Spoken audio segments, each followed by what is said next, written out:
नमस्कार दोस्तों, global news trend पर आप लोगों का स्वागत है। टर्की एक ऐसा देश है जिसके साथ हमारे रिलेशन कुछ सालों से बिगड़ते ही जा रहे हैं, क्योंकि टर्की ने एक अनरिलेंटिंग सपोर्ट पाकिस्तान को दे करके कश्मीर मुद्दे पर टर्की पाकिस्तान का समर्थन करता है, वहीं भारत की आलोचना करता है। इंडिया ने इसी को मद्देनजर रखते हुए एक नया कदम उठाया है। भारत के फॉरेन मिनिस्टर एस जयशंकर साहब गए हैं साइप्रस। देखो दोस्तों, साइप्रस एक ऐसा देश है जिसको लेकर टर्की हरदम सेंसिटिव रहता है, तो भारत ने साइप्रस से टर्की के एग्रेशन की भी बात की है। यहाँ पर आप देख पाओगे हमारे विदेश मंत्री एस जयशंकर साहब ने साइप्रस के मुद्दे को यूएन में लगातार उठाया है, और वो कह रहे हैं कि जो टर्की साइप्रस के साथ कर रहा है उसका समर्थन हम नहीं करते। तो एक ऐसा देश जिसको टर्की डिवाइड करना चाहता है, उस देश के साथ इंडिया ने डिफेंस एग्रीमेंट साइन किया है। नाउ इस वीडियो में हम बात करेंगे कि इंडिया और साइप्रस ने जो एग्रीमेंट की साइन किया है उसकी इम्पोर्टेंस क्या है, और साइप्रस के बाद वो दूसरा देश कौन सा है जहाँ जयशंकर साहब विजिट करेंगे। लेकिन पहले मैं आपको बता दूं, जब हमारे फॉरेन मिनिस्टर जी साइप्रस गए तो साइप्रस के विदेश मंत्री और उनके ऑफिशियल से मिले। उस वक्त साइप्रस के विदेश मंत्री ने कहा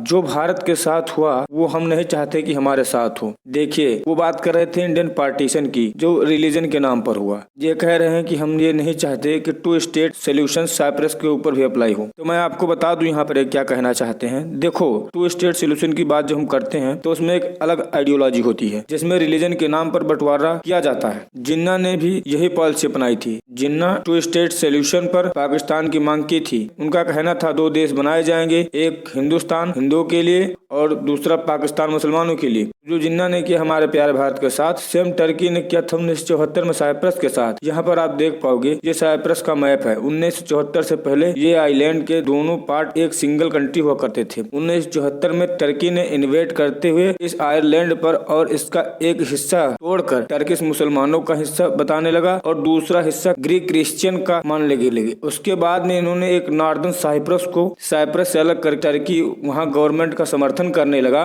जैसे कि सेम पाकिस्तान कश्मीर मुद्दे पर है। टर्की का मानना है कि साइप्रस में 2 रिलीजन के लोग रहते हैं और उन दोनों को अलग अलग रहना चाहिए। टर्की के इंटरवेंशन से तो इस आइलैंड में लोगों के रिलेशन में काफी खराब हो गए। यूनाइटेड नेशन को एक यहाँ बफर जोन बनाना पड़ा। साइप्रस और नॉर्दर्न साइप्रस के बीच में रिलीजन के नाम पर इस टापू को बांट दिया गया। इंडिया की पॉलिसी की बात करें तो हम इस प्रकार के विभाजन को नहीं मानते कि नॉर्दर्न साइप्रस नाम का कोई देश है। हम केवल एक देश मानते हैं, वो है साइप्रस। साइप्रस ने कहा है कि हम इंडिया का समर्थन चाहते हैं। जिस तरह से पार्टीशन ऑफ इंडिया हुआ था वो एक रिलेटेबल इंसिडेंट था, ये हमारे साथ नहीं होना चाहिए। और ये बात दुनिया भर में देखी गई है कि जब रिलीजन के नाम पर बंटवारे हुए हैं तो उस रीजन में इतनी नफरत फैली कि सदियों तक वो बनी रही है। नाउ अगर आप पर्सनली हमसे पूछें तो इंडिया को साइप्रस के साथ हिस्टोरिकल रिलेशन बनाना चाहिए था। जब तक टर्की ने बार बार कश्मीर का इश्यू यूनाइटेड नेशन में नहीं राइज किया, तब तक हम लोगों को ये बात समझ में नहीं आई और हम लोग साइप्रस इम्पोर्टेंस को नहीं समझ पाए। अब आप देख पाओगे जब 2023 की शुरुआत हो रही है, इतना लेट में हम लोगों ने साइप्रस के इम्पोर्टेंस को समझा।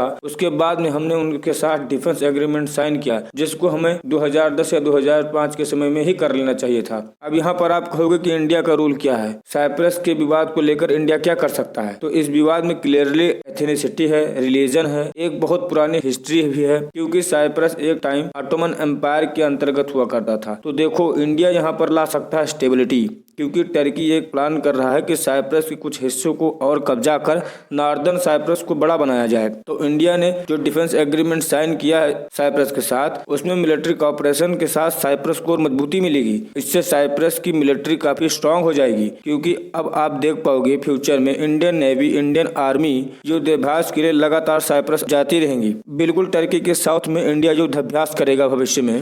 इसके अलावा अगर आप देखो तो टर्की के साथ एक और देश है ग्रीस। ग्रीस के साथ भी टर्की के रिलेशन अच्छे नहीं है, क्योंकि जहां टर्की सपोर्ट करता है 2 स्टेट सोल्यूशन रिलीजन्स बंटवारे में, वहीं ग्रीस पूरे साइप्रस को एक ही मानता है और वो कहता है कि दोनों धर्म के लोगों को एक साथ मिलकर प्रेम भाव से रहना चाहिए। तो ग्रीस के साथ भारत भी युद्धाभ्यास करता है। मेडूसा के बारे में अभी आपने सुना ही होगा। मेडूसा का 12वां संस्करण इंडिया और ग्रीस के बीच में हुआ, जिसमें इंडियन आर्म फोर्स और ग्रीस के आर्म फोर्स ने टर्की के सीधा सर पे एक समझ लिए प्रकार से युद्धाभ्यास किया। और आप जानकर हैरान होंगे, ग्रीस में इंडिया को लेकर इतनी अवेयरनेस है कि इनके कई मेंबर ऑफ पार्लियामेंट का मानना है कि इंडिया के साथ परमानेंट सिक्योरिटी पार्टनरशिप कर लो। इससे ग्रीस काउंटर कर पाएगा टर्की को अच्छे से, क्योंकि टर्की जो है वो पाकिस्तान के साथ पार्टनरशिप कर चुका है और वो पाकिस्तान का हरदम समर्थन करता रहता है, जिसको लेकर के अगर इतना साथ भारत का मिलता है ग्रीस को, तो मैं डेफिनेटली कह सकता हूं कि ग्रीस, जिसकी स्थिति बहुत अच्छी नहीं है,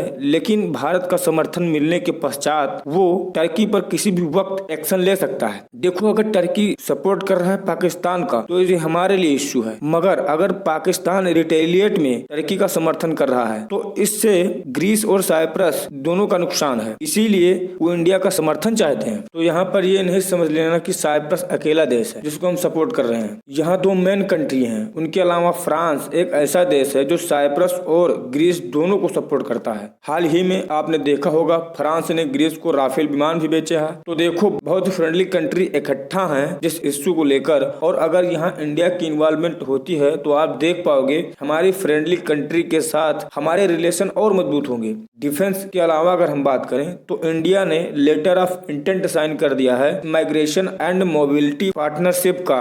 इसके अंडर फ्यूचर में इंडिया के इन्वेस्टर बिजनेसमैन को साइप्रस में जाने में और आसानी होगी। और वैसे मैं आपको बता दूं कि इंडिया का जो एक्शन है इस पर भी डिस्कशन हुआ है, पूरा यूरोप इससे बहुत खुश है। और अगर हम बात करें आम जनता की, तो पूरे यूरोप में ये बात जाएगी कि India is now going global, और एक ऐसा इश्यू जिसको लेकर पूरा यूरोप एक है, साइप्रस की रियूनिफिकेशन। अब इंडिया भी उसको सपोर्ट कर रहा है। खैर, ये तो बात हुई साइप्रस की। इसके बाद एक और देश है ऑस्ट्रिया।